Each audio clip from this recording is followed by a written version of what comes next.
to We're Not Wizards. We are the best. And also, we're not wizards. Enjoy the show. Bye.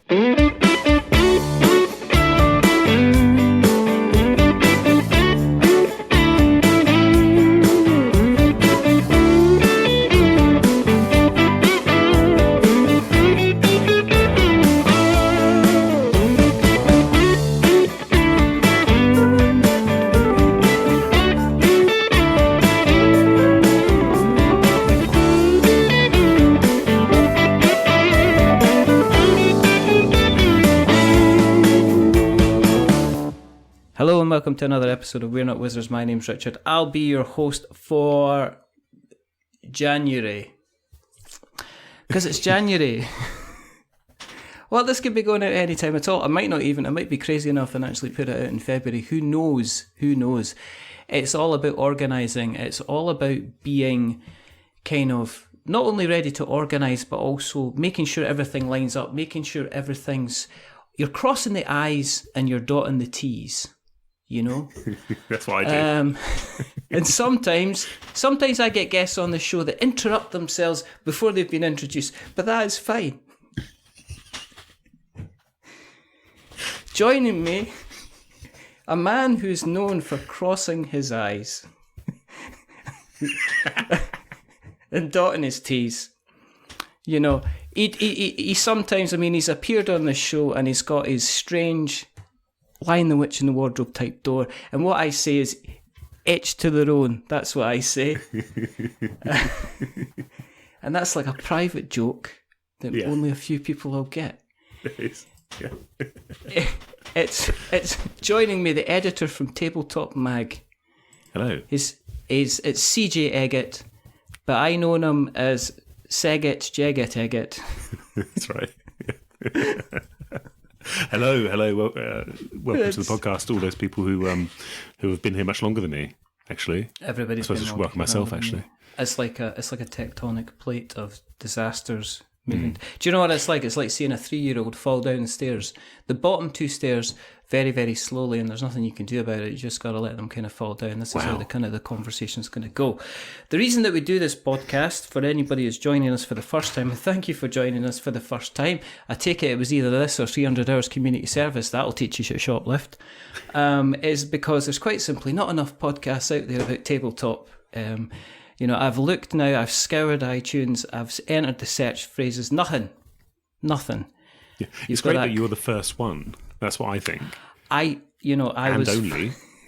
been forging it since before you were born. And the second reason that we do this is because a while ago, like way back, like kind of Beastie Boys time music kind of time, we had a young man by the name of Mr. Jarvis who was on. He was talking about his Tabletop magazine. And then he left or disappeared. We don't know where he is. And CJ's taken the place, and we thought, well, you know, we like to have the incumbents coming on so he can tell us, you know, all about printed and pressed trees. Now, we're going to cover some topics, which I emailed CJ about, and he said he's going to get me the answers. I don't know if he got the email. So the first topic we're going to discuss fully, and he says he's going to give me answers on, is board games, are they art? Yes. I don't. Here we go. Sorry, the second question that we're going to answer is, you know, it's going to be a very short podcast, I think. Answer number 1 is yes. The difference between previews and reviews, and should they be paid for? Let's. And the second thing, Kickstarter, is it a Ponzi scheme or just a 4-letter word? So that's what we're gonna discuss tonight. But what I did want to do is start asking you questions an octave higher. You said yes. I mean, at the end of the day, I asked the question. You were straight. Let's look at the actual physical evidence. I can post this on it. Do you fancy coming on the podcast at some point? Yes, I do. There was no any kind of hesitation at all. So, you know, I like to invite you. You said, yeah, when? And it was straight in there, so it was all fine. Growing up, well, that's how far we're going back. Yeah, wow. Growing up, okay, have you always been the kind of the creative sort? I mean, Interesting. I didn't expect what I'm that. interested in, what I'm interested in is, as an editor, I understand that you end up doing like a business job. It's like, this is what I always find with people in managers and in charge. It's like even the boy that runs the car wash, once upon a time, he was the world's best person at shammying and shimmying and kind of like getting those windows looking shiny, and then all of a sudden they end up in the manager's job and they're going to count the number of detergent buckets. So as a child, when you were growing up, were you more on the creative side of things, or were you on the organisational type of things as a person, and what did you prefer to do? So I think that's a great question. Yes, always creative, I think, to a degree. Always wanted to write, but I have a very strong memory of when I was, I don't know, 10 or something like that, and maybe I was a little bit older, I'm not sure. And I said to a friend of mine, "Hey, should we like, instead of doing whatever we were doing, shall we like make a book or make something like that?" Yeah, and I think all kids do this at some point. They have this like making of something, don't they? I remember him saying to me, "No, why would we do that?"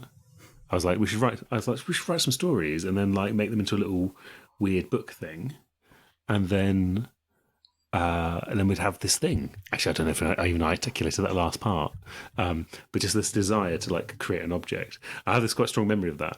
I sometimes think that that's always what the creative impulse in me is for. It's just this idea of like creating like an object, a physical thing, something real. So yeah, but I think also that I've always kind of been like a critic in some way.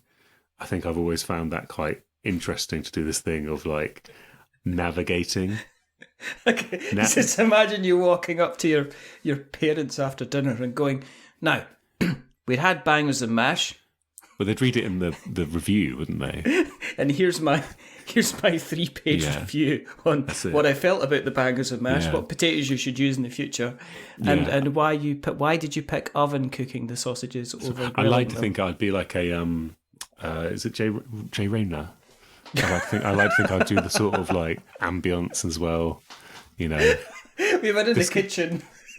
discussing how they've changed the light bulb for a slightly brighter one because it's the one they had in the cupboard or whatever.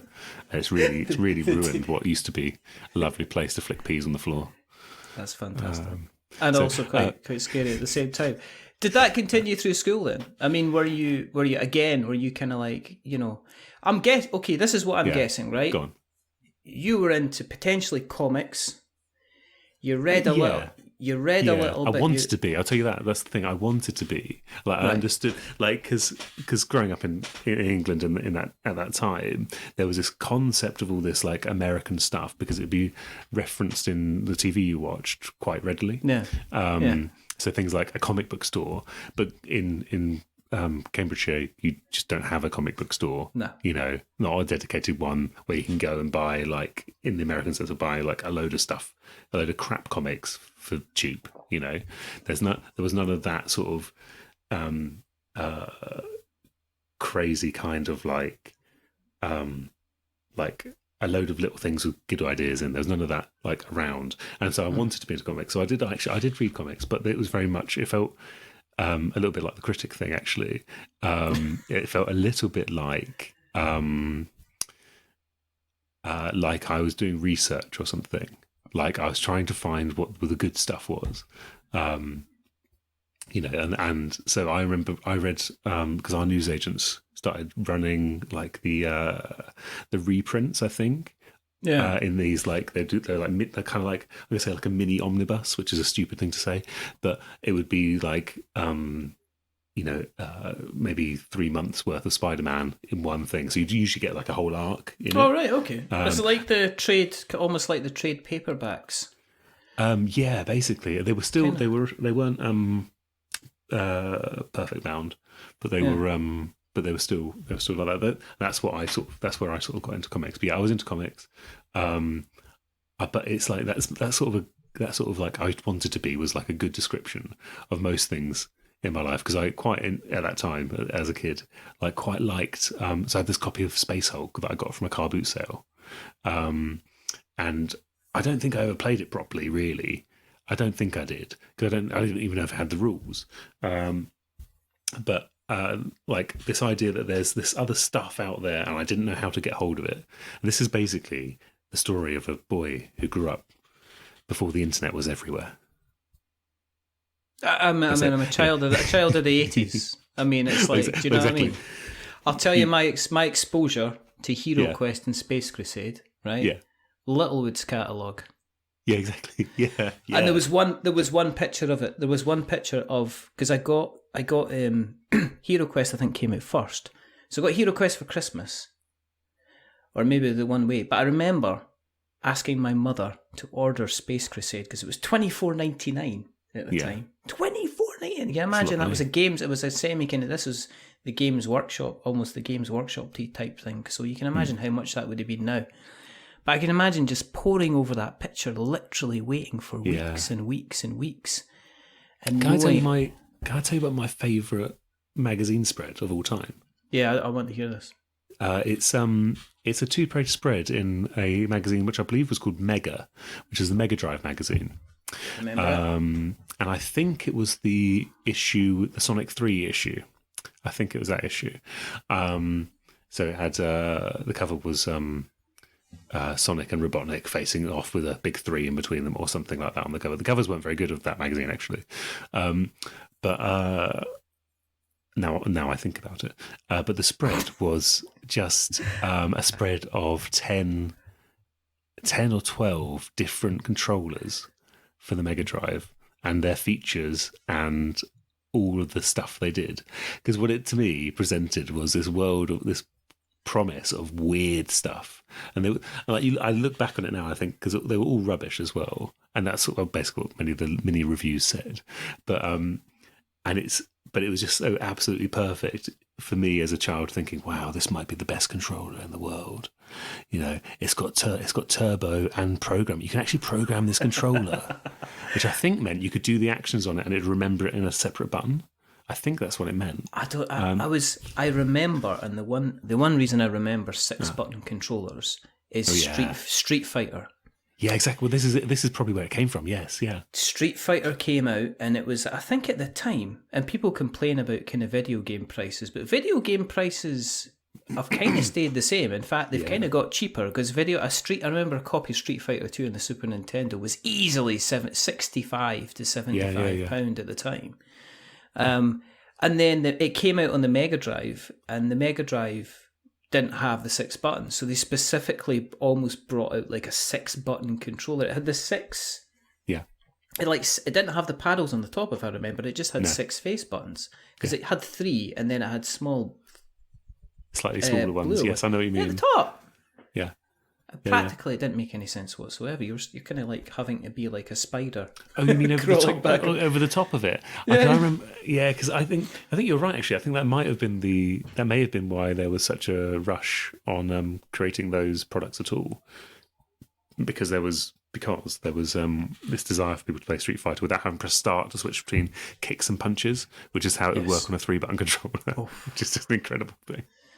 I remember seeing Street Fighter 2 on the Spectrum. Oh yeah, okay. So that was a feat. Yeah. Somebody should have a word of like with Ubisoft and say, look, I know you always struggle putting out a game, but have you ever looked at the stunning work that they did on the 48K Spectrum? Was it that they actually had a working copy of Street Fighter 2? Yeah. I couldn't believe it at the time. It's a bit of a shame that it's Doom that gets ported to everything, because I think Street Fighter on everything would be brilliant. I want to be able to play it on a fridge. Can you imagine? Fridge? Can you imagine coming in after a few beers and just going, right, that's it, Bison, you're getting it. On the fridge. Just opening the door repeatedly. 100 hand slapping it like Honda. Like that. And then waking up everybody in the house and they going, are you playing Street Fighter on the fridge again? Okay. So is that is that kind of what broke you into? I mean, it's like this. It's like, where's that tangent come from? It's way back there. Yeah, sorry. Is that the Space Hulk thing? Is that what brought you into board gaming then? So I think I was already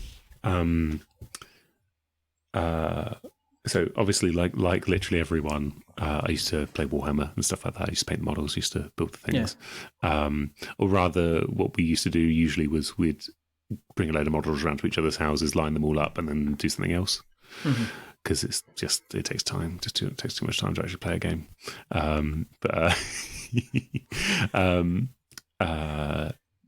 So yeah, there was always that, and then bits of Space Hulk and stuff like that.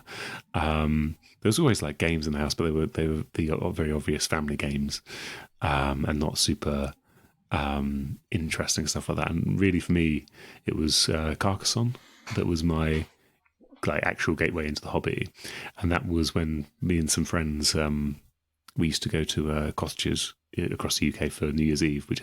And set off a load of fireworks and annoy everyone locally. Or sometimes get a round of applause, as we did in Ilfracombe, from the people, because we went up onto the top, because there's like a bay. I don't know if you've been, but there's like a bay, and then there's a big hill at the top, and then we went up the top of there and set off something which was referred to as a barrage on the box, and it went on for about 25 minutes. And we could hear people's windows rattling from down below. Anyway. I could just imagine you having a small notebook with you going, right, okay, I've got my notebook here. Okay, like, set the fireworks off, I'm ready. Right, okay. No, that was definite booze. Yeah. Didn't like that. Didn't like that one. We'll have to go somewhere else now. Yes, yeah. Who booked the B&B? You have to do it under somebody else's name. Off we go. So we used to do this, and a friend of mine called me. He's living in Greenwich at the time, and there used to be a very good game shop in the Greenwich market. And he said, "Hey, I went in to buy a copy of Catan because I want to play that together." We'd played a bit of Catan before, but he said I should get Carcassonne instead. Do you think I should just trust him? And I said, "Yeah, well, I'll pay for it. You buy it, I'll pay for it. And if it's rubbish, we'll sort it out," sort of thing. As in, like, I'll take it off your hands. You don't have to fill out a pocket in any way. And if you like it, you give me 30 quid or whatever. And anyway, we took that there, and then subsequently between us. So there's this floating in our friendship group. There's a floating copy of Carcassonne that doesn't really belong to anyone. Particularly because everyone's bought expansions for it, and it's all at one person's house at the moment. But it sort of doesn't really belong to anyone because it's kind of on the move. Because we just, every time we went away, every time we went to people's houses, we'd always just bring something else along for it, and that was very dedicated thing. And then it was board game cafes. That's really how I got into understanding there was more to the hobby than this stuff. I was going around saying I quite like these German style games. These German style games. If only there was a word for this that we could all use. Where did the writing then come from? Oh, that's just always been there. Yeah. So, I've told this story before. Do you want to hear the how I ended up here story? No, that's fine. Okay. Yes, of course I want to hear the how. I mean, it's not like, yes, of course, yes. Yeah. Always. But just very, very briefly. You don't have to be brief. I mean, we've got plenty of time. Okay. But I don't want to, bore your listeners. But so I have always believed. Obviously, I've always wanted to write a novel and things like that, and I've done it a few times. It's just no one wants to publish them. So, and I've done poetry. I've done other things like that. And that's all fine. That's sort of like proper writing sort of stuff, But what really put me on this path, as I see it now, is doing a stupid joke with a friend, which is I ran a music blog for a little while, where me and my friends would do a game where we'd go to like a random Wikipedia. It'd be click the random button on Wikipedia, click the random button on Flickr, and click the random button on somewhere else, and it would give you a couple of a title, and the name of the band. And then you'd get an album cover from the Flickr thing. And then we'd spend about 10 minutes putting together the album cover. And then I'd go away and write the review of this album that didn't exist. And it would always be their debut album, and I'd always write in this sort of like mock enemy style. Anyway, did that for a bit, just doing these stupid jokes. And someone got in touch and said, "Hey, can I send you my album for review?" I said, "Are you sure? You know it's a joke, right?" And he says, "Yeah, I love it. I think it'd be funny." So I did that, and then after that, because people could see that I'd reviewed a real album, people just started doing it in earnest, and then I'm on PR lists, and people are sending me actual music and stuff like that. So I did that. I did that for a while, and I think that was my first thing of getting into the idea that you can just do it. The cult of done, isn't it? You can just do it. You just get on and do it, and eventually, literally fake it till you make it. Then after that came some years later came a thing called Etched to Their Own, which is a literary newsletter that I alluded. That's what I alluded to in the intro. Yeah, that we Easter egg there revealed. But you'll go read my previous terrible typos on various platforms. But it's every week, every Friday, I would send you a newsletter of poetry and prose and a little bit of literary criticism in there. So I sort of take it apart and I sort of tie it together with other things we'd previously covered. And that was cool. I did that sort of mostly free for the most part of it, and then people started getting in touch. So the early days of Fitzcarraldo, who are just publishers of the most recent Nobel Prize winner in literature. They published the English version of it. They I was like an early booster for them, and they would send me stuff. Things like Milkweed Editions in the US, who are quite a small publisher, really, kept sending me lovely, lovely things. It was just just getting sent stuff and then reviewing it, right? So you can see how this becomes a thing, how this leads into where I am now.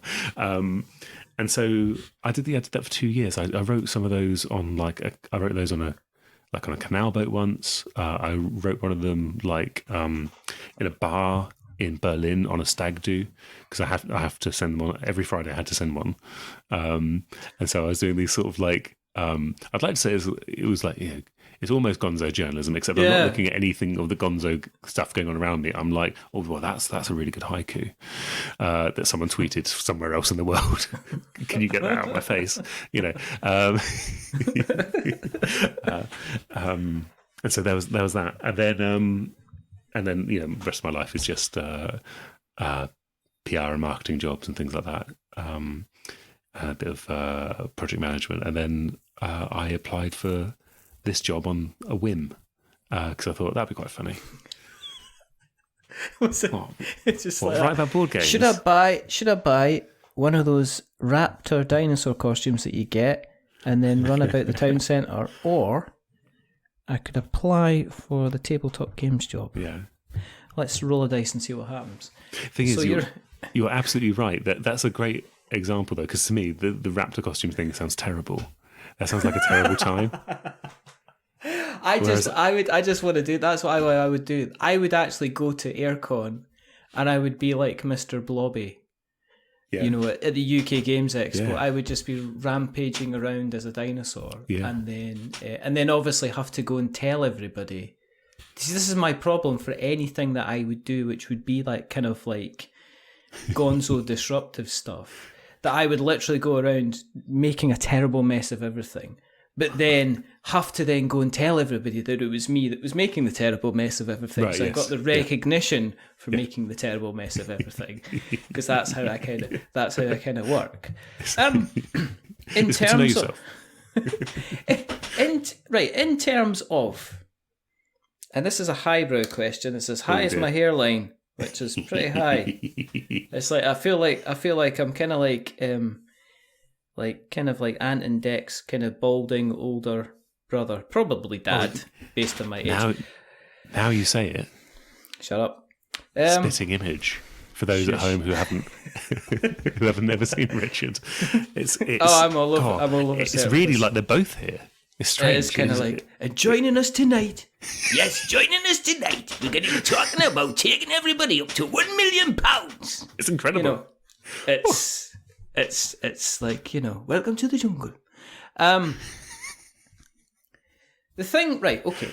So let's take it to the little bit to the side. I like to take my glasses off because I think I look better with my glasses. And then I put them on because I can't see. But in nice terms prop, of, isn't it? it's kind of like, this could be your lucky day.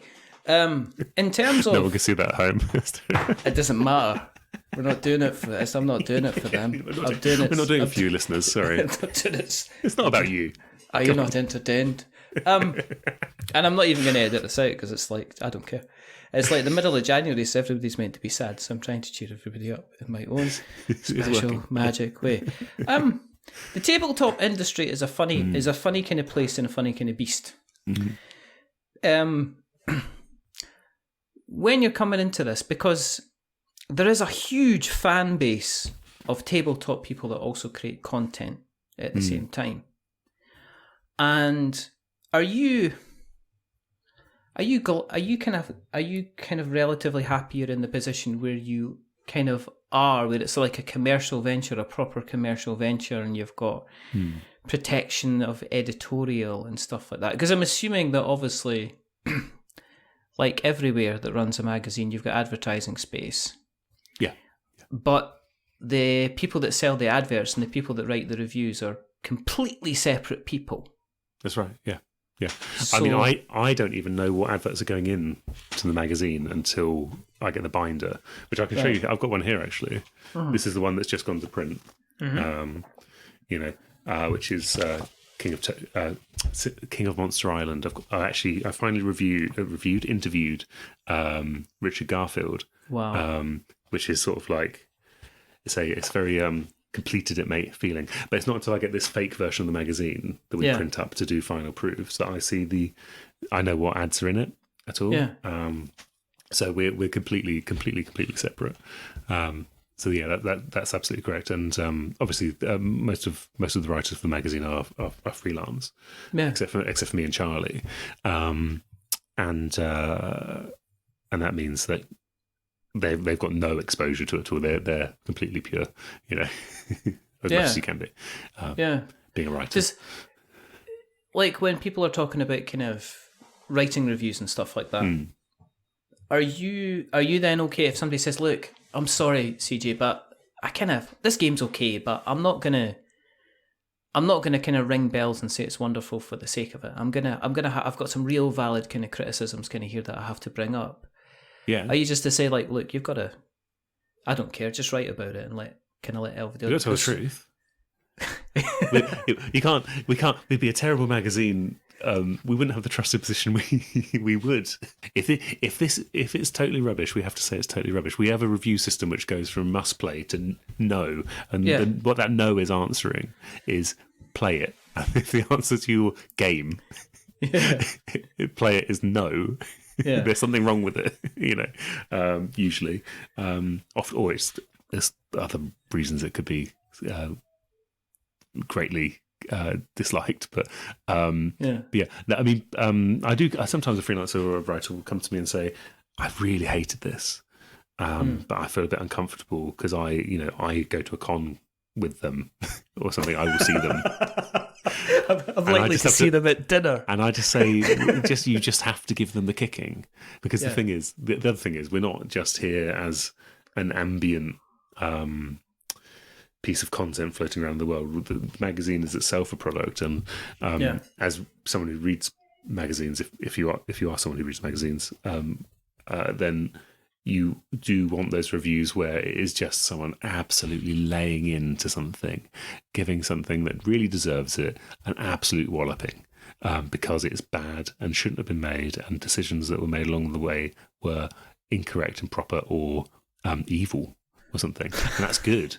That's good if you can, because that's good content, isn't it? That's something good to read if someone can sit there and say, read it and say, that was a great review, I will never touch this game again, and I will actually show this review to other people because the writer was so funny in giving this thing an absolute stomping.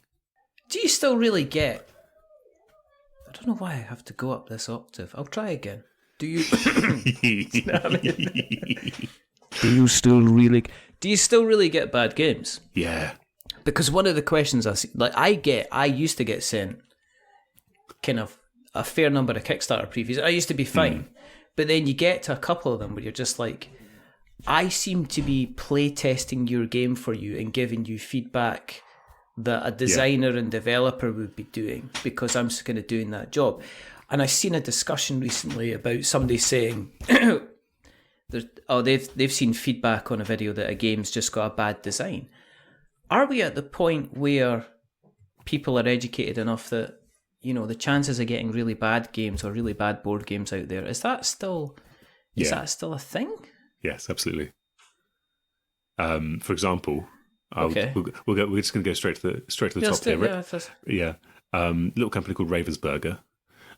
They put out a really charming book RPG adventure fetch quest game sort of thing, based on The Princess Bride, a film I think's great. It is. The game is awful. It's just rubbish. It's just rubbish. It's just like, and it's one of those ones that I may have given it a maybe in a sort of like, if you're a collector or something weird like that. That's you know, you could maybe do that. But you almost went down the kind of video game, if you're a fan of the genre. Well, I mean, yeah, exactly. Well, you kind of have to, but it was caveated with, you know, like, you're not going to take it out of the shrink wrap because you want to retain its value for a future sale. You know, after they've landfilled taking the it rest to of them. Antiques Roadshow and they've said how much for this, and they'd be like, well, I don't know, about 10 pence per tonne. Last time I checked for paper. And here's the thing. It's not like Ravensburger make bad games habitually, and that's why it hurts even more. You know, the fact that the system had like hints of horrified about it, but for kids, but bad in all the ways that those things can be bad. Because I think Horrified's a great game, absolutely brilliant. It's one of those ones where I think back on it and think I probably should have given that a must play. Anyway, and just ask them to bring the magazines back, and then just send the back out. Send the back stickers out. on them. Send the back out again. Yeah, yeah. I do wonder. Sometimes we do talk sometimes about doing a feature where I re-review something. Like I'm always interested in that, and I'll tell you why. Is because I've always thought about that, and see, as somebody who has a blog and does a blog, I is good at English. Is that sometimes, and I think the most recent one I did was for some of Osprey game stuff.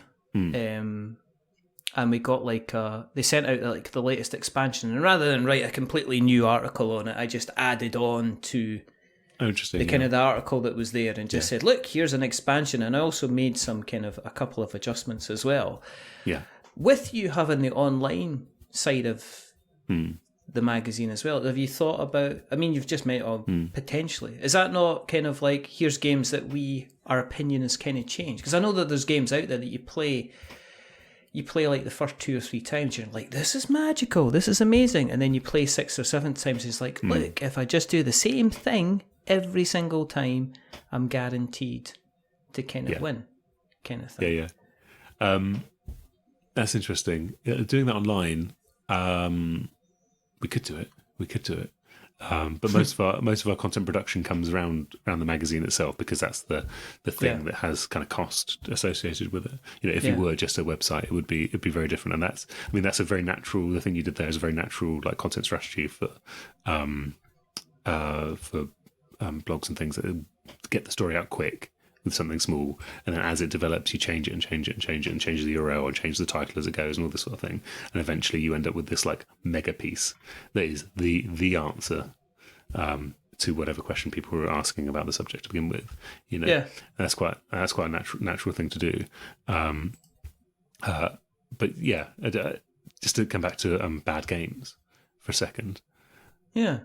You know, it's also important to remember that there's more and more people entering the hobby than ever before, which is great. There's also more and more people making games than ever before. There's also a lot of people just noticing that there's money to be made in games and Kickstarters and things like that, who just think, well, my slightly offensive, possibly racist card game that I'm making for Kickstarter. The editor of Tabletop Gaming definitely needs to see this. And that's, it's fine. They're doing the right thing by contacting me about their game. That's all I ever ask of people. But we're not even going to review that actually. But there are bad games out there. I think we see that a lot. I think it's. I don't think we're past it. I think, yeah. I think there's people who don't intentionally make a bad game, but they're too close to the coalface, if that makes sense. That they're not actually. If you're doing Kickstarter previews, you've seen this a lot, where you've got people who've got maybe one good idea, and it's not the one they started with actually. And they should have taken a breath, stepped back, hacked their game in half, removed the soundtrack they're also doing for some reason, and the app and the 400 volumes of lore they're writing, and just focused on the bit in the centre, which was some innovative piece of mechanical thing that makes everyone go, oh, that's quite clever. They should have focused on that. And you've seen it a lot. I think it's because people mistake in that situation. They're mistaking the idea of a Kickstarter promise being the game rather than the actual game. The game has to exist and function. So we do a few like Charlie, for example, she'll do preview videos for Kickstarters, and obviously they're paid videos, and they are all wonderful products because they're paid. But but had they come in for review in the state we get them in, at that stage, we would. It's possible we wouldn't review some of them because they're not quite there yet. Do you? So when you're talking preview, are you just is it a case of I'm just giving you facts and figures here? This is how the game kind of plays. Are you trying? Do you have to avoid? Do you have to go out and avoid the opinion? There's sort of legitimate previews, and then there's paid ones. The real one, that's right. Yeah. I'm not making, for everybody that's lovers listening along, I'm not making huge faces at the camera. I have huge opinions on paid previews. I don't have an issue with them though. I have an issue with how they're portrayed in the gaming space by the people that get them made for them, I think. Yeah, I think that's right. What we do for our paid videos is we do first looks. That's what we do. So it's basically an unboxing, an overview of the game, what the key selling points of the game are. Yeah, that's right, selling points. That's what that is. But if I was doing a preview in the magazine, for example, obviously I'm only going to cover things I think are good for a start, or are going to be good, or have something interesting about them. That's usually an interview with the designer or a creative element in the process, and it's really like teasing out what's meant to be at the heart of the game, and that's what we do there. So that's a real preview as far as I'm concerned. It's where you're actually previewing thing without usually without really having touched it, because you're kind of trying to get what you're trying to get at is not what the game will be at the end, but what the kind of intention is and what the creator of it understands as well. Because there's an Eric Lang quote somewhere about every game having a central metaphor, which I really like. I think is a really good idea. I think I used to say things when I was a bit closer to poetry and stuff like that. I used to say that every game is like a short story, as in it's like usually like a single good idea that is executed kind of tightly and perfectly and sort of kind of repeated on in one sort of bite. It doesn't sprawl usually. It doesn't do all these other things, and it's actually just focused down on this one thing. And I think I recently saw a quote, I forget who by, I think it's an American writer who said that the point of a short story is you can still remember the first line at the end, which is which is, you don't, that doesn't happen in a novel, do you? You don't think about that first line again. And so it's actually, that first line kind of matters in a way that it doesn't in long form writing. And that kind of ties into this idea of having this central metaphor, this little engine of an idea. And I think that's the same for board games mostly, and that's what a preview should be about, trying to discover what that is, so other people can say, well, and also to know if that's the kind of thing they like as well, obviously. There's sort of a consumery element to all these things, because we are talking about products mostly. Yeah. But yeah, you don't like paid previews. I don't. I just wish that they were kind of a bit more upfront for what they're saying and actually said this is marketing. Yeah. I think the problem with there's two sides, and I joked at the beginning where we were talking about preview reviews. Okay, my issue with preview reviews is education, and the education side of views from what a publisher expects, what Kickstarter expects, what the audience expects, and that to me there's too many people that get previews done that then call them reviews. Yes, and to me this is wrong. That's a review is just a final product. A Kickstarter is never going to be a Kickstarter review unless that product's actually sitting there. Because I know of too many Kickstarters.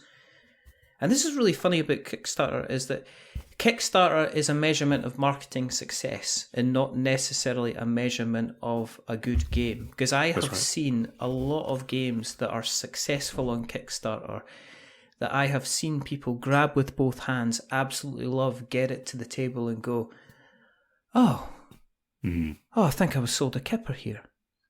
And so, and I'd much rather maybe stick with certain kind of published kind of games that I know have potentially kind of gone through the kind of the ringer than maybe something. I think, and that's my issue. I don't. People want to do previews. That's fine. I think the worst thing is people that create this type of content that also confuse the matter by calling it, here's our Kickstarter kind of review preview, and it's like, you're marketing. And I'd much rather somebody was open and just said, look, I'm a marketeer. I'm a very successful marketeer. I get paid $1,000 per Kickstarter preview that I make. But essentially, I'm a marketeer, and that's what I do. And then I'd have more respect for them. When people are saying, I'm kind of like, I'm ethically fine and stuff like that and all that, and I don't want to get into that. But there are, it's like, of course I can get, and other people that say I can get paid for reviews and it doesn't affect my my opinion that I give. And I'm just like, okay. Yeah. Which is why I asked the question at the beginning about the editorial difference between the people that sell the adverts in your organisation and people that write the reviews, if there's a absolute disparity between the two. There is, yeah. So obviously, everyone gets paid to write reviews for the magazine. It'd be weird if we didn't. But obviously, I'm paying them. Yes. And the standards I hold them to is tell me if it's crap. So, and if it's good, you need to tell me if it's good. So there's no thing there. Well, what you're talking about people getting paid for reviews is being paid by the publisher, for example, or maybe their marketing company or something like that. Yeah, it's just rubbish. It's just like no one should believe that. And if you're paying for reviews, I think people get trapped because they have maybe not made a very interesting game, me, Matt Jarvis, Charlie Hall, none of us care about the game, and so they have to pay someone to make it look like they've got a review out there. Sorry, I put myself there in a group of like wildly successful editors, but yeah, in the manifestation, Mr. Sure. Eggett, manifestation for goodness' sake. But we're probably not going to run a story about their bad Kickstarter, and so they maybe have to go to these companies. But the truth is, and we all know it, is that they should pull the Kickstarter, start again, have another think. Don't put their life savings into it until it's ready. But I mean, and that's the other thing about Kickstarter is it's moved from being a place where dreams are made and fields of dreams are built and sown to places where it's just like, well, this is our cash cow and let us get a couple of couple of million quid out of it, which is a kind of a different thing altogether. I mean, it sounds great. It does.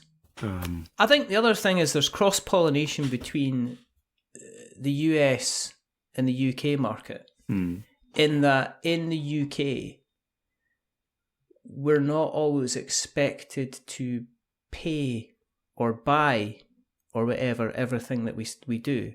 Whereas in America, because literally you're always one hospital accident away from absolute bankruptcy, I can see why people say my time deserves to be paid for. So I'm not going to spend 6 hours playing your game, 4 hours coming up with thoughts on it, 2 hours writing it, and another 8 hours kind of publishing or promoting my stuff. I expect to be paid for that time. So I get that.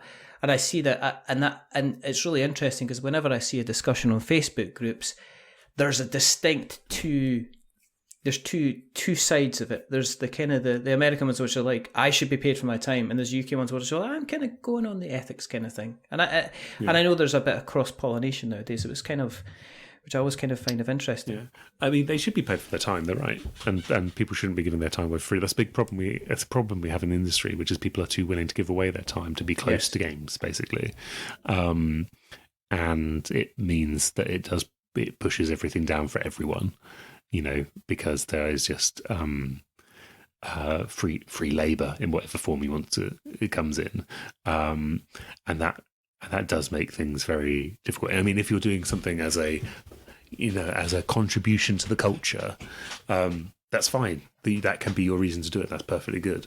But but maybe it's not healthy that everyone gives so much all the time, especially to companies that do make decent money. Small companies, that's completely different. But yeah, I think we do have this problem of giving our time away. But people should be paid, and they should be paid by people like me, right? Like they should be paid by a good critical group of media outlets that are properly covering things with their own standard slants and looks at things, rather than being, I don't know, the board game hog. Hey, it's the board game hog. Here I am. I'm going to say snouts up or snouts down on this one. This is my review preview. Whatever, that's probably actually someone. Do you know what I mean? My opinion would probably change if somebody came along and said, "Look, I'm going to offer you £1 gazillion just for doing this." I'd be like, "Yep, I'm up for it," because again, it's like it's a hobby. Yeah. And I think that's the other thing, is that people start on this as a hobby for enjoyment, and then they end up doing the content creation side of things as a hobby for enjoyment, and then at some point somebody goes in their ear, switches. You should start a Patreon, and then it's like, oh yeah, I could earn some money. I don't mind that so much. Actually, I don't think that's too bad. Yeah, it's just as long as it's not directly paid, because that's our subscribers are kind of doing that, aren't they? I suppose. How do you keep the fun? And I'm going to try that, at some point, I'm going to ask a question that's not going to sound like I've been at a kid's party and nicking the helium. How do you keep the fun? And what I mean by that is, right, I have no doubt that you could turn around and say, okay, I have my own personal deadline, and I need to make sure that I get through these couple of games in terms of writing something or writing something up. So, are you? I mean, I guess if you wanted to, you could probably email a couple of different places and say, "Hey, let's do some coverage and send us your games," and you could be up to your arms in games. Oh yeah. But how do you maintain a level of fun? How do you maintain that level of fun to make sure that you still enjoy board games? Do you play games that you have no intention of providing kind of any coverage for, or are you very strict and restricting on how many you recover? Or pretty much everything I play is going to appear in the magazine. Right. What I do is I mercilessly plunder the remaining goodwill out of all my friendships, acquaintances, colleagues, mentors, old school teachers, people I met on that trawler once, all that sort of thing, and I say, hey, do you like board games? Do you like to spend an evening being Aztec gods, but also just trading wheat and gold? and they say, "Yeah, I like board games. I've played Monopoly before. Let's give it a go."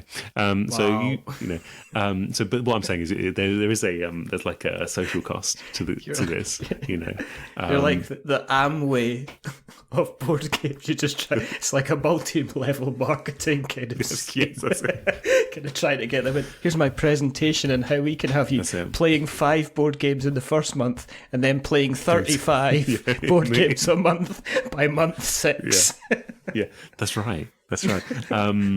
So there is that. Yeah. So there is burnout, I think, with a lot of my groups, and I've realised that now. Which you can't just rock up and say, "Hey, I've got these 6 games. I need to play some of them, please." It's literally, it's like, I've been in that case where it's like, let's go. There is a standing joke at the club. That a board game club that I go to, that I will take a bag full of games with me to the club, and we'll play none of the games that are in my bag. And right. I end up having to corral my son to play the games with me. Yeah, and this is like, I know it's a heavy euro and it's a 52-page manual, but we're going to play this through, and then you can go to bed. Yeah, and not a moment before. Not a moment before. And then if you need to take a sick day off school, then you'll be doing that as well. But yes, that's basically it. You have to beg ground. So I just have to rotate my friendship groups, and there's groups of people who I suddenly think, like that. I suddenly think, guys, I'm doing a terrible thing here to you. You don't actually want to play this game. So what it also means is I do tend to try and pick games that I am likely to be able to play as well, and obviously, that's part of the job anyway. You look at the pool of writers we have on the books at the moment, and you'll probably see that I pick certain people for certain things. Yeah, and it's not that like it's not like that this is the thing they can do. It's more like, I know this is going to do something to them. Like, I know I've seen them be got by this sort of game before, so I want to see if we can do it again. And it's sort of, that's kind of the thing I'm doing there, like matching people up with games that I arrange for them. So yeah. It's like unlimited power. You shall have this worker placement. Well, yeah, no, but someone who's like, or people will obviously, the writers will turn to me and say, "Hey, I'd really like to do the Frosthaven review." And I go, "All right." But would they? I mean, my question is, would they? Because and this is like, and it probably circles back to this discussion we were having earlier on, right? Which was, how do you review a game like Frosthaven by experiencing even the first 3 campaigns? You're not going to get all the way. You're not got to get all the way, because I remember you'd get all the way to the end. But honestly, in that situation, it's not going to happen. So just imagine Tabletop Gaming Frosthaven Special, July 2024. Yeah, all the way here's a review. Yeah, we finally played all of it. It's all right.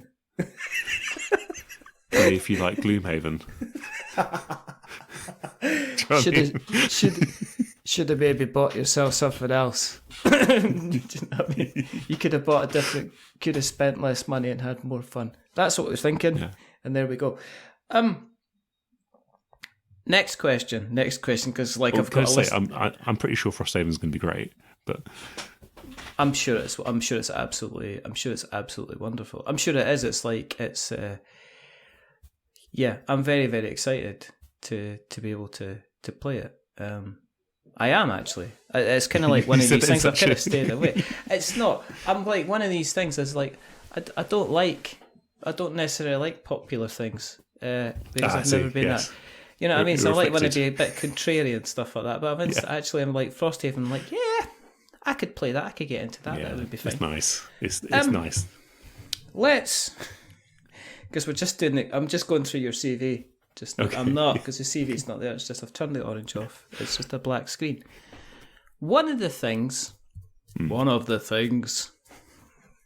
that people talk about is pitching. Oh, yeah. And we're not talking about singing. About baseball. Oh, okay. We're not talking about, we could be talking about, no, that's ice hockey. Is it? It is, isn't it? Yeah, I think it is. Is Or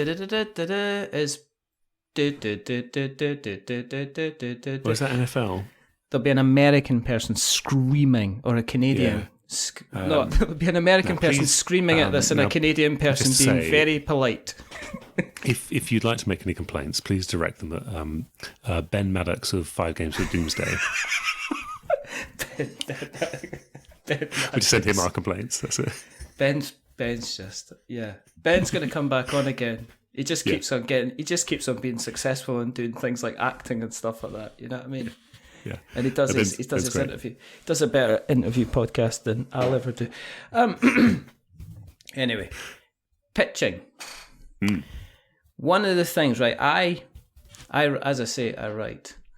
It's like I'm dropping hints, but I write. Okay, I have never ever had the courage to pitch because I'm not sure what someone like yourself is looking for in a pitch. So I'm not asking for a full explanation, but maybe the top, if you could maybe even break down the top 3 things, if you get something landing in your inbox in terms of a pitch, what are maybe the main 3 things that you like to see if somebody's pitching an idea for an article or a review or whatever? What would you like to see from that? We don't need to be pitched for reviews because we basically have reviewers for the most part. And that's to be blunt, it's the best gig. Yes. I send you games every month. You play them and write some words, and I pay you. And it's one of those things that also needs to be like hyper reliable. So it's not the thing you give someone for the first time they write for you. Yes. Because you can't. I wouldn't even, that thing I talked about of sending people the right kind of game for them, or or a game for them that will get the kind of review I want out of them, because I think it will do something to their brain. That's part of it. You can't do that if you don't know. It's all about control, CG, isn't it? It's all about control as far as you're concerned. Well, it has to be a little bit. That's part of the job is making sure that you control the magazine into the printer at the final day. That's part of it. Is a little bit of that. But no, it's so the thing I'm always looking for is just a good idea, and that's such a cop-out answer, isn't it? But I'm looking for something I haven't thought of, something that is exciting. It has an obvious peg, which when we say peg, we're always in journalism or whatever, as you readers might not know, that usually means what's the idea we're hanging things on, and sometimes that can be a timely thing as well. So you're always looking for timely or important, basically, or just interesting. And then the other thing I like looking for is like utility. So if something appears to be very useful, that always gets me. So they're the kind of like the concept things that I'm looking for in terms of like, how is this going to fit into the magazine? And it's not that the person needs to work that out, but they have. But if someone pitched me ages ago, and it has been in the magazine. I've completely forgotten who it is, but it was an Arkham Horror card game guide. So they'd played every expansion. Wow. And they were rating them out of Elder Signs, and that's great. I love that sort of stuff because it's kind of like it's a bit like that magazine article I spoke about at the beginning about the here's 25 controllers for the Mega Drive. They're all weird and they're all rated and they've all got different things on them. It's this kind of like single sets of little bits of connecting ideas that are presented in kind of discrete chunks, and that's always quite nice. So I quite like the utility and those sort of things, and when that was pitched, I could see how that was going to happen in the magazine quite easily. It didn't actually come in like that. It came in, I think it came in originally as an idea to cover everything. Yes. But in a sort of like history of kind of way. Yeah. But then I thought, no, actually, let's find something kind of really crunchy in this. To say that one set of adventures is better than the other is enough to start an argument at a games club. Brilliant. And that's kind of what you want if you're making a magazine. You do want to create culture in some way, and if that exists purely in the form of Barry and Dave no longer talking to each other about their favourite Arkham horror games, that's great. As long as they both still subscribe. That's as long as they still buy the magazine. Ideally, you don't care. I mean, I guess maybe only one of them would have the magazine and show the other one and say, "No, he's right." And they say, "Absolutely not. No, the Innsmouth whatever thing is the better one." So that's just an idea there of how. So just to sort of explain that a bit better, just to say that came in as one idea and we changed it as it went. And what I really liked about this pitch, and this may be my second thing for pitching me particularly, and I know other people are different. I know, for example, if you're pitching Charlie Hall at Polygon, they've got like a whole pitching guide and all this sort of thing. They want you to have already done quite a lot of work on it. For me, I just want to know what the idea is, because I like working with people to get there, to get to what the idea should be. I like it. I like a bit of a hand in it to help it find its place in the magazine. Yeah. And so for me, the best thing to do is an email, and it's like 3 lines long, and it says, "Hey, I'm this guy. I'd love to write for your magazine, whatnot. Hey, I've got this idea. It's about, I don't know." Okay, just off the top of my head, let's do one here. The best representations of gods in games. Wow. Or something like that. I think I'd like to look at all of the Eric Lang games and other things, and try and match them up with actual deities, and rank them in hotness. Actually, we've probably gone too far there. But and then the third thing is just saying, I'd like to develop it in this way, and which is actually to say, I know I'll rank them in hotness. So just those 3 things there, and then that's enough for me to go, yeah, sure, because I get a lot of pitches that are like 5 paragraphs long, and it's like you could have written the article and published it somewhere else in the time that it's taken you to write down what you think you're going to write in the article. So just people need to come with the pure idea. Again, it's coming back to that idea of like, what's the central metaphor? We're looking for it in a game. We're looking for it in we're looking for the thesis of the piece, whatever that is. Yeah. So you're going to pitch me something? No, I mean my only idea was about how, based on the recent kind of shipping crisis in China, maybe we should reassess postage and shipping prices regarding kind of board games when we're shopping online for our next game. Yeah. So that's me. If you give me that sort of idea, that's fine. That's a good like. It's off the top of my head. Yeah. But that's what I mean. It's like that's perfect. Now, if you started that off with, "Hey, I'm Richard. I've just invited you on my podcast." Next line is, "Hey, I want to talk about the shipping crisis and how people should rethink their thing, their purchasing decisions." And then the next bit, which is the little crunchy bit, which is, "Hey, I'd like to go get some numbers about not only the environmental impact but also the financial impact on the companies that produce these games, maybe, or something like that." Yeah. And that I'd like that to be part of it in some way. What do you reckon? And I'd say, sounds all right. How about we could do it maybe as like a cardboard manifesto or something like that, which allows it to do like an opinion piece thing. Because and maybe if you get a few crunchy numbers but not too many, that'd be quite good. We could maybe do an interesting graphic or something with it.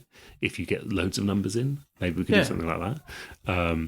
And then that's good for me. Do you know what I mean? That's because then I know where in my head I'm immediately like, I can go. I know where I could. This is where I can go with this. Yeah. You've given me something crunchy to hook on as well. And then there's the main strip of it, which like generally we agree with, don't we? That maybe we should do that. The other question is, the other way we'd do it is you could maybe go ahead and do something, again, a utility piece on it in some way, if you know what the answer is. My feeling is that there isn't an answer. Do you know if there's an answer to the shipping crisis? Because people want to know. I think it's changing back, to be honest. I think it's going to come in waves. Because I think that the situation in China is going to constantly change with regards to COVID. And obviously, kind of knowing, I mean, I'm kind of in this strange position with doing the podcast of knowing quite a few kind of designer publishers and having kind of anecdotal evidence from them as to, and kind of getting involved in a lot of Kickstarters at the dollar level and seeing the kind of the updates coming in, people saying, look, we're $200,000 short. I might have to, I'm going to lose my kind of house. I'm just interested. I mean, lengthwise, are you looking at, should somebody be thinking about a 500-word thing, 1,000-word? Is that something that you give kind of guidance back on kind of thing? A page is usually 600-ish words. Right, okay. Something like that. We pay per page, so that's generally generally how we work it out. So yeah. But people shouldn't worry about that.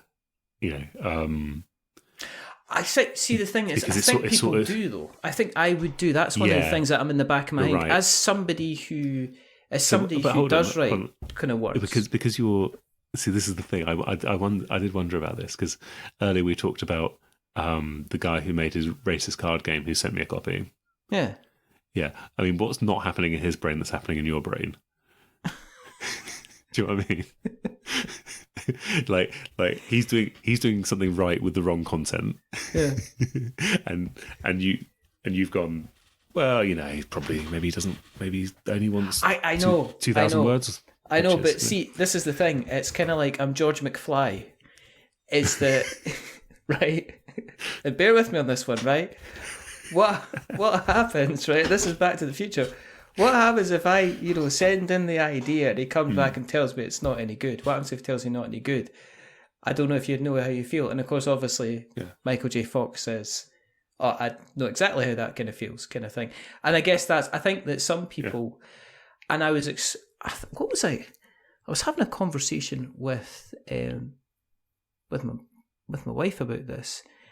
And they were talking about it was really funny. We're talking about representation in kind of board games and the board game space and board game media and stuff like that, and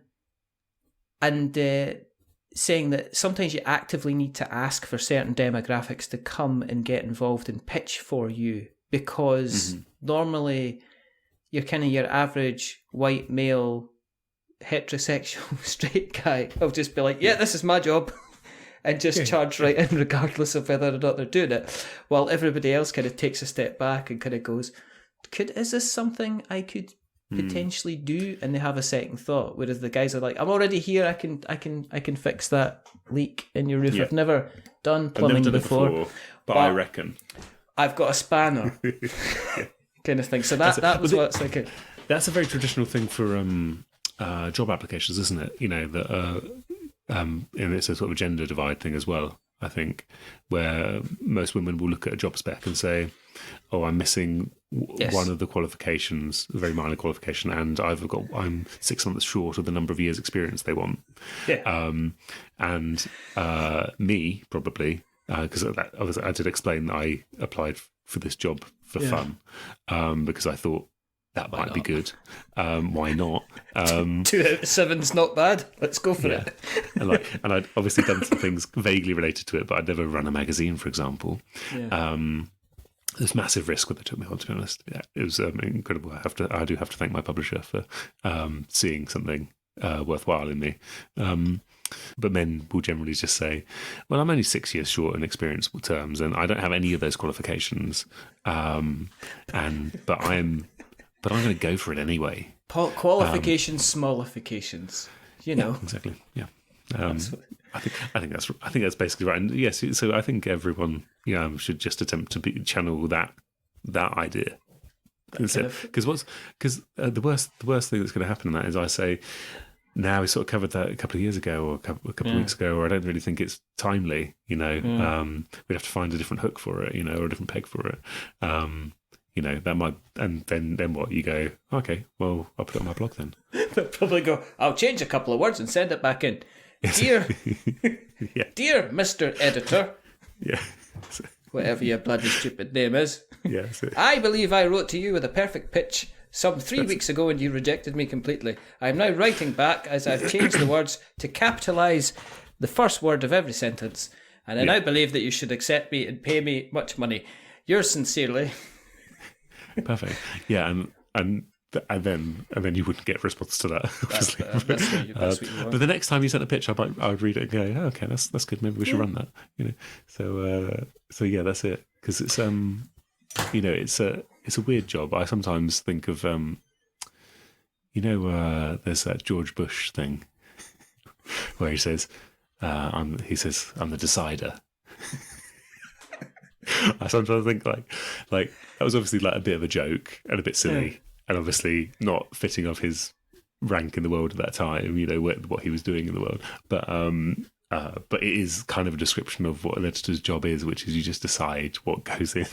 Then you just have to do it based on what you think is good for the people reading and good for the magazine generally. So superb. What's exciting you about games at the moment? Is there any particular title which you're looking at that you've gone, rubbing the top of my trousers in anticipation? It just sounded like death. Quite. So, are you looking for things that I haven't played yet? I'm just anticipating. Yes. Or are you looking for things I've recently played? Either. It's your night. Because I'll say, and I'd like to say, anything that you say is not an endorsement of that game before you say that. So that I'll definitely endorse one. I'll definitely endorse one though. All right, okay. Which is Time of Empires by Pearl Games. Oh, Have you played Time of Empires by Pearl Games? It's been out for weeks. How come you've not played it yet? It's on my review pile. Over. Is it really? Is it actually? Really? I don't have a review pile. Pearl Games don't even speak to me. I saw them. I saw them outside Asda's, and they turned their shoulder. And they show me the sole of their foot, and they went, "You're not going to get this game." Well, they've put out a real-time Civ game, a real-time 4X game.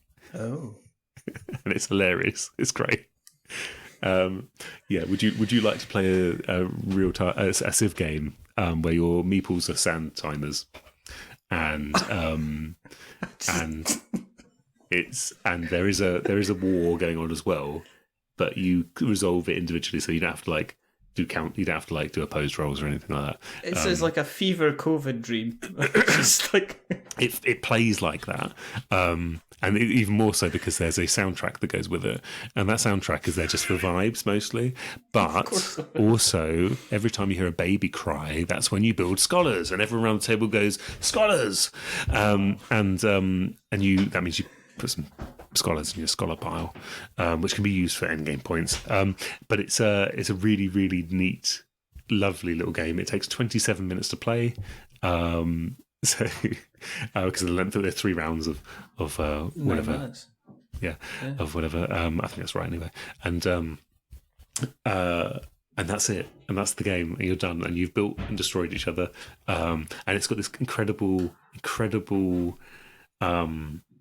We're always kind of looking for something that happens above the table. The game is the thing that happens above the table between people, where they've fully internalized. What is it? Cole Worley told me this. It's like player position and player intention.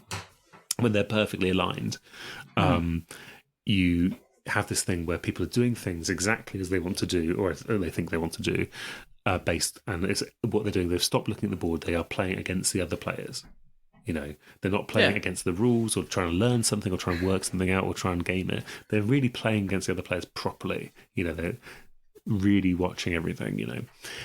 Well, this game does that, but because everything's happening at the same time, you will literally do something, gain the resources, and then do something else, and then get the card that does the thing that builds a building, which takes something off, which will next time when you generate those, that will give you more things, and then that means you can put some armies on the board, or you can flip the other sand timer. You look at your board and think that I've conquered that little corner there, and no one's going to come mess with me over there. So you flip your sand timer over and look over here to the other side to the where there's some leaders where you can gain long-term powers and points at the end of the game and stuff like that, and wonders. There's that classic sort of thing.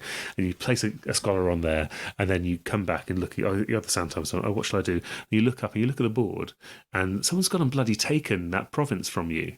And so you're like, God, I'm going to have to build some more men now, and off you go. And then the baby cries, and you've got to make some scholars. And it's fabulous. Time of Empires. That's a game that I think is incredible. The review's coming, not the issue that's just gone, but the one after. But it will almost certainly be a must play. It's incredible. So that's something I've enjoyed a lot of recently. I really, really just want to play RPGs and Oath. If I went to the office just tomorrow and they said, "Sorry, we've replaced you with this bloke called Richard. He's on his way now. I'd be very good. You've got a couple of hours to clear your desk because it's a long way. I don't know why I agreed to the commute, if they said that, I'd be like, well, okay, that's fine, because I've got Oath in my life, and I've got Troika, and a bunch of other RPGs, which I know could be the exciting thing in the future for me. That's the thing I sometimes think of, which is, I'll save that one for retirement. like Warhammer Fantasy Roleplay. It's like I've read most of the books. I've never actually played it itself. I've sort of mock played it a little bit, but but it's one of those ones I look at all those tomes on the shelf and I go, yeah, I'll get into that when I'm retired. So I'm getting near there, and I'm just like, my friends are probably gonna have all died. So I'm gonna be. What if it's bad though? Yeah. That's weird to play with. So yeah, in terms of stuff coming up, I'm trying to think what the problem is. We've just gone to print, so it's the bit where my brain's the most empty. I quite like the look of that scratch and sniff game. Have you seen that? Once Upon a Line. I was wondering what you're talking about. It's like, is this back to that game that guy sent in that was slightly No. This guy I saw, was it Lucky Duck? I think it's Lucky. I think Lucky Duck's involved with it, and it's like you scratch off the different things, and it's like a legacy game. Yeah, yeah. Except I'd be like that. Oh, I've won £1. Oh. Yeah. Go redeem a £40 board game for £1. I've won a car. But I've won a speedboat. Brilliant. That's it exactly. Nowhere near a port.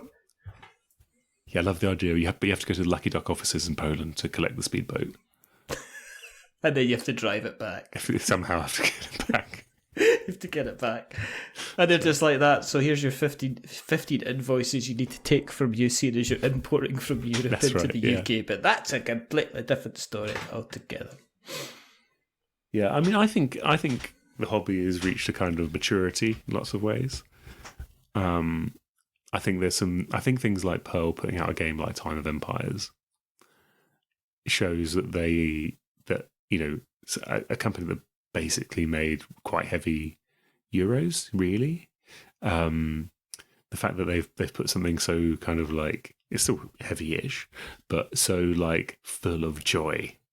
Just shows me everyone's just kind of relaxed a bit, I feel like that started with Lost Ruins of Arnak. I think that was the first time I felt like a publisher really relaxed into just making something just really, really good and simple. You know, who previously, I know, obviously, Galaxy Trackers, all that sort of stuff, they got the same sort of vibe, but it felt polished from the start. You know. Yeah, I think also it's like so many people have done their kind of apprenticeship now. That's right. It's easy for them to miss out the first bit. It's like, and this is going to sound strange, but it's like watching Better Call Saul.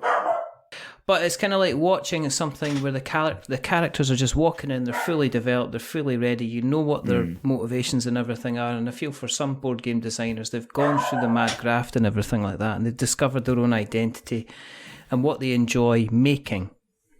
And I think for a lot of publishers, they've kind of done that. Yeah, I think that's right. I think they've, it just feels much more mature, and I think it's in a better place than it was than when I first entered the hobby. Certainly, I think there's still bad stuff out there, but I think people have got better at making good games. I think people are also better at also self-realization when it comes to bad stuff, and not just putting something out there just for the sake of it. That's right. Now, if people have listened along tonight, and they've listened along tonight and they've been, this has been thoroughly entertaining and interesting, much more entertaining and interesting than a lot of things we've listened to in a long time, and they want to find you on the internet webs, where do you exist on the internet webs? Where can they find you, Chris? So I try not to as much. That's not true, actually. So you should head over to tabletopgaming.co.uk and then go to the store drop down and go to the subscriptions and just buy 10 of them. That is the best way to support me and my beautiful family. Also just follow me on Twitter personally. I enjoy numbers getting larger. That's always fun. So if you could make that happen for me by, for example, retweeting all my really good tweets, that'd be great. My Twitter handle is @CJ Eggett. Yes. And yeah, but look at the Tabletop Gaming website. Look at all the weird stuff we're doing. We've got like an indie games book club coming up, where it's Chris Bazette, the writer of The Wretched, amongst other things. Me and him are going to be hosting a book club, a fully interactive book club online, where we're reading indie RPGs and reading and playing ideally, but we kind of like invite everyone along. So we've just launched that. That's going to be kicking off next month. And that's if you're someone who was worried about like how to get into these games and whether you're going to do it right or whatever, this is a great way to kind of have a load of people around you saying, "Don't worry, it's fine." Also, we'll discuss how 3 different people. Or there's 3 different ways to do initiative because everyone slightly misunderstood the rules. And the thing is, it's fine, obviously. So if you're interested in that, that's really good. And then we're also doing play Ticket to Ride on a train as well. We've got a heritage steam train where you can come play Ticket to Ride with us. If you want to do that. It's like kind of like Top Gear, but with cardboard.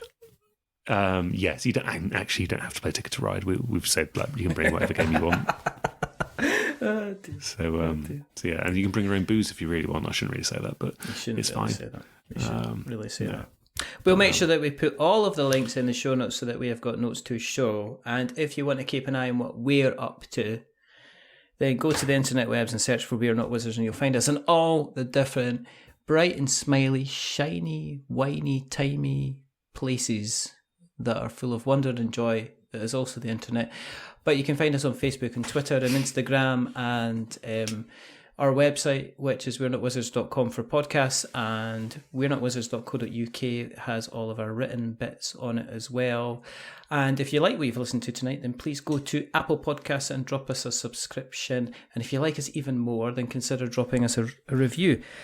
If you are going to be giving us a review, then don't give us 10 stars because it makes us big-headed, and there's a lot of head here as it is. But don't give us 1 star because it makes us cry. Just give us something in the middle, like a 5, because it's average. We're just a little bit average. That sounds like a terrible idea. Give them 10 stars if there's 10 to give. If there's 20, give them 20. Obviously. iTunes goes up to 5. Oh, okay, that's fine then. iTunes goes up to 5. What is it with you people? Let's have 5 then. 5 fine. But can we give people a quest when they write this review? Yes, okay. I think they should write the review as if. Actually, no, we shouldn't do that. As if they're sending a pitch in to We're Not Wizards magazine. Yes. But with the 3 things I suggested, which is the who you are, the summary, and the hook, the crunchy hook. Write those in your review, but maybe it's a magazine actually about being a sneaky wizard. So for goodness sake! Right. So maybe so maybe you're giving them tips. I can't believe this. Right, okay. And there's obviously only one more thing to do, and that's to thank. Well, there's 2 more things to do actually. That's to thank Chris for guesting. Thank you very, very much for coming along guesting. And the second thing is to remember that we're many things, but we're not wizards. Are we wizards, Chris? No. It's so unconvincing, it's ridiculous. Okay. Thank you for having me. That's all right. Okay, so it's goodbye from the rather wonderful, rather fantastic CG Eggett. Say goodbye. Goodbye. And it's a goodbye from me. Remember, stay safe, roll 6s, make something awful. And you want something on the tabletop? You want something that's a magazine? Go and check out the Tabletop magazine. Just read it, buy it, subscribe. Give them 10, give them 20, do whatever. Make them happy. Join them on the train. But until the next time, goodbye. A wizard is never late.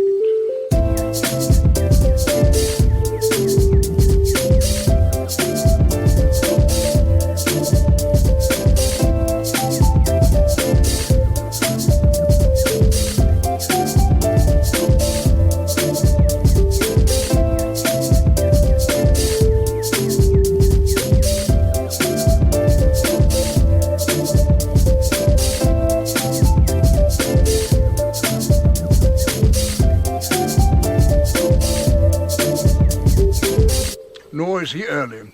He arrives precisely when he means to.